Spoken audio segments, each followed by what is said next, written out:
सर्वसामान्यांच्या हक्काचा आवाज जागर जनस्थान। अखिल भारतीय औषध विक्रेता संघ म्हणजे मेडिकल असोसिएट भारत बंदला दिंडोरी तालुक्यातील पाठिंबा।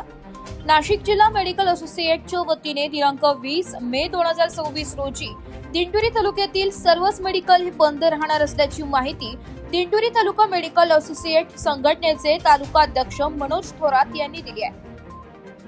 जागर जनस्थानसाठी प्रतिनिधी शामराव सोनवणे, दिंडोरी। मेडिकल असोसिएशनच्या वतीने तुमची बैठक झाली आणि उद्या तुम्ही बेमुदत म्हणजे 24 तास बंद पुकारलेला आहे, काय सांगा? नमस्कार।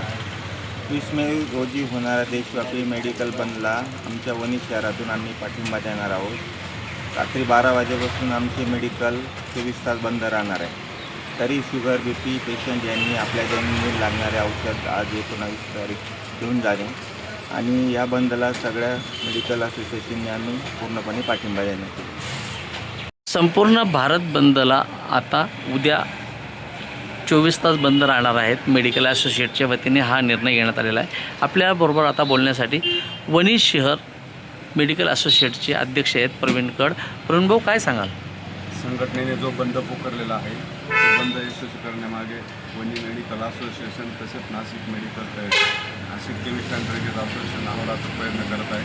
जे आमच्या रास्त मागण्या आहे आणि गेल्या 5 वर्षापासून संघटनेच्या माध्यमातून वरिष्ठ लेवलला पत्रव्यवहार चालू आहे, पण तो पत्रव्यवहार नुसतं चालूच आहे। त्यामध्ये कुठे पण असा प्रतिसाद भेटत नाही। त्यामुळे संघटनेने हा बंद वरिष्ठ लेवलपासून तर खाली ग्रामीण लेवलपर्यंत पुकारलेला आहे। या बंदमागे आमचा कोणताही हेतू नाही, नागरिकांना जो त्रास व्हावा असा काही कोणताही हेतू नाही। नागरिकांना जर इमर्जन्सी औषधं काही उपलब्ध करून पाहिजे असल्यास आम्ही हॉस्पिटल अटॅक मेडिकल सुरू ठेवणार आहोत। तिथे इमर्जन्सी मेडिकल उपलब्ध होणार आहे। तसेच ज्या पेशंटना डायबिटीज BPच्या गोळ्या चालू असतील त्यांनी आपला औषध पुरवठा हा आजच करून घरी नेऊन ठेवा। तसेच इथून 1 दिवसाचा बंद हा आणि हा यशस्वी करण्यामागे पूर्ण संघटना अहोरात्र प्रयत्न करत आहे। नाशिक जिल्ह्यातील संपूर्ण 24/7 मेडिकलपासून तर जे दैनंदिन उघडणारे मेडिकल आहेत ते उद्या दिनांक 20 मे 2026 रोजी परिपूर्ण भारतामध्ये बंद राहणार असून त्या संदर्भात वणी पोलीस स्टेशनला निवेदनही देण्यात आले आहे। आपल्याबरोबर बोलण्यासाठी आता जिल्ह्याचे जे सदस्य आहेत आणि जिल्ह्याचे प्रतिनिधित्व करतात असे मनोज भाऊ थोरात। मनोज भाऊ, काय सांगाल? आणि उद्याचा जो बंद आहे तो पूर्ण देशव्यापी बंद आहे, पूर्ण भारतभर बंद आहे।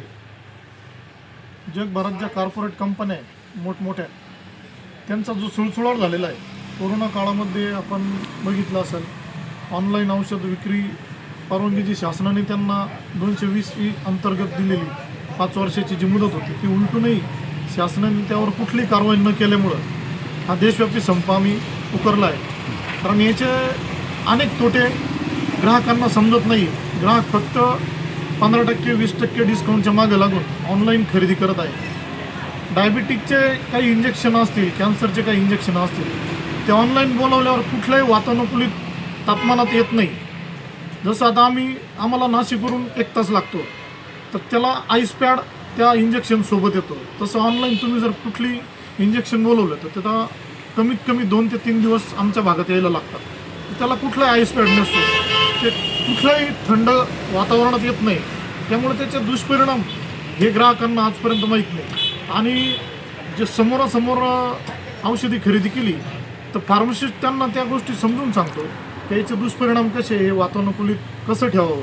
हे ऑनलाईन घेतल्यामुळं कुठलंही समोरासमोर जे बोलणं आहे त्यात आणि त्याच्यात मोठी तफावत असल्यामुळं ह्या बंदला ग्राहकांनी जास्तीत जास्त सहकार्य करून आमचा उद्याचा जो बंद आहे, ग्राहकांनी आज 19 तारीख आज रात्री 12पर्यंत आमचे मेडिकल चालू आहे। आणि ग्राहकांना माझी कळकळीची विनंती आहे, आपल्या घरात जे कोणी डायबिटिक असतील, कॅन्सर पेशंट असतील, यांचे महत्त्वाची मेडिसिन आजच खरेदी करा आणि उद्याच्या आमच्या 1 दिवसीय बंदला प्रतिसाद द्या। आम्ही तुमच्या आरोग्यासाठी तत्पर आणि कधी तुमच्या सेवेत आहे।